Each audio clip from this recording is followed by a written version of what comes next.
খেলার খবর, লা লিগা ফুটবল অবশেষে পঞ্চম ম্যাচে এসে গোল পেলেন কিলিয়ান এমবাপ্পে। গোল করলেন জুড বেলিংহামও।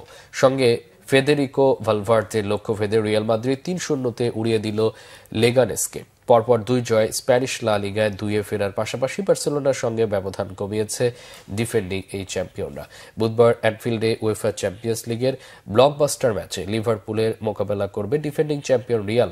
তার আগে রবিবার লা লিগায় লেগানেসের মাঠে আক্রমণে আধিপত্য নিয়েই খেলা শুরু করে কার্লো আনচেলত্তির দল। ৪৩ মিনিটে এগিয়ে যায় রিয়াল। ভিনিসিয়াস জুনিয়রের যোগসাজশে গোলটি করেন এমবাপ্পে। এ মৌসুমে ফরাসি তারকা লা লিগায় এটি সপ্তম গোল। দ্বিতীয়ার্ধেও বল দখলে আধিপত্য ধরে রেখে অতিথি দল ৬৬ মিনিটে বেলিংহ্যাম ফাউলের শিকার হলে ফ্রি কিক থেকে দুর্দান্ত গোলে ব্যবধান বাড়ান ভালভার্দে। ৮৫ মিনিটে বেলিংহ্যাম স্কোর লাইন ৩-০ করেন।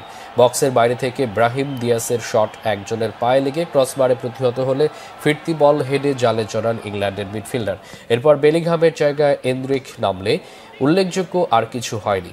এ জয়ে রিয়াল ১৩ খেলায় ৩০ পয়েন্ট নিয়ে এক ম্যাচ বেশি খেলা অ্যাটলেটিকো মাদ্রিদকে ১ পয়েন্ট পেছনে ফেলে ২-এ উঠেছে। ১৪ খেলায় ৩৪ পয়েন্ট নিয়ে লিগ শীর্ষে বার্সেলোনা।